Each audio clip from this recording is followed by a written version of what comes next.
Hello बच्चों, let's see the question. A heavy iron bar of weight W is having its one end on the ground and the other end on the shoulder of a person.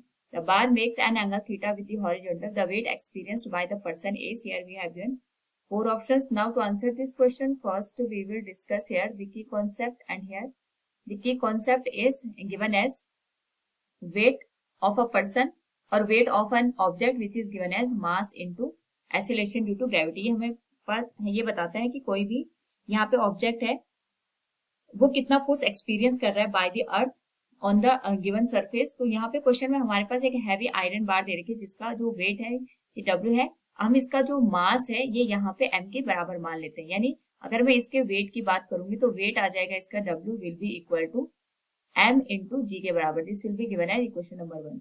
And इसका एक and यहाँ पे हमने ground पे रखा है और other and जो इसका है ये यहाँ पे एक पर्सन के शोल्डर पे हमने प्लेस कर रखा है। तो इसकी कुछ पोजीशन इस तरीके से होगी, यहाँ पे जो एंगल बनेगा ये थीटा के बराबर बनेगा। तो इस पे जो फोर्स एक्ट करेगा, अर्थ का जो ग्रेविटेशनल फोर्स लगेगा वो इस जो बार है जिसकी लेंथ हमने एल के बराबर कंसिडर की है उसके मिड पॉइंट पे लगेगा और इसका जो वेट होगा that will be given as mg। इसके हम दो कंपोनेंट कर लेंगे यहाँ पे। ये वाला जो कंपोनेंट बनेगा क्योंकि एंगल थीटा तो ये वाला एंगल भी थीटा बनेगा, this will be mg cos theta, और ये वाला जो कंपोनेंट बनेगा this will be mg sin theta. Now क्योंकि हमें यहाँ पे ये बताना है कि weight experience by a person, जितना नॉर्मल रिएक्शन फोर्स यहाँ पे एक्ट करेगा उसी के करस्पॉन्डिंग हमारे पास यहाँ पे वैल्यू निकल के आएगी। तो नॉर्मल रिएक्शन फोर्स जो निकलेगा उसकी जो डायरेक्शन होगी अपवर्ड डायरेक्शन में हमें यहाँ पे देखने को मिलेगा।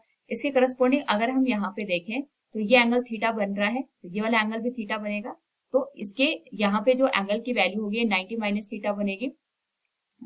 तो इसके लिए जो अगर हम नॉर्मल रिएक्शन फोर्स के कंपोनेंट बनाते हैं this will B n into cos 90 minus theta, या फिर हम इसको सिंपल n sin थीटा लिखेंगे और इसको n cos थीटा के बराबर लिखेंगे। तो हमें weight experience by a person बताना है, तो यहाँ पे जो weight experience by a person होगा that will be given by the equilibrium condition in the torque. तो यहाँ पे हमारे पास जो दो फोर्सेस काम कर रहे हैं, एक तो नॉर्मल रिएक्शन फोर्स काम कर रहा है, दूसरा वेट काम कर रहा है। तो इनका जो टॉर्क होगा एक दूसरे को यहाँ पे बैलेंस करेगा। तो जो वेट है पर्सन का वो यहाँ पे मिड पॉइंट पे यानी हाफ लेंथ पे काम कर रहा है। This will be given as mg cos theta into l/2। ये एक तो टॉर्क आएगा, दूसरा यहाँ पे नॉर्मल रिएक्शन फोर्स के थ्रू हम टॉर्क को कंसिडर करेंगे, that will be given as, ये हमारे पास यहाँ पे एंड पॉइंट पे काम करेगा, इसको हम लिखेंगे n cos theta into total length l के बराबर।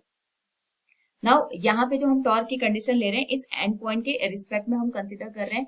तो यहाँ से अगर हम सिमिलर टर्म को कैंसिल कर दें, एल से एल कैंसिल हो जाएगा, तो हमारे पास यहाँ पे जो नॉर्मल रिएक्शन फोर्स की वैल्यू आएगी that will be given as mg/2, और mg हमारे पास वेट के बराबर है, so it will be given as w/2, क्योंकि जितना नॉर्मल रिएक्शन फोर्स होगा वही वेट के बराबर आएगा। So from the given question we can say the weight experience by the person is w/2। Option C is the right one. Hope you understood it. Thank you and best of luck.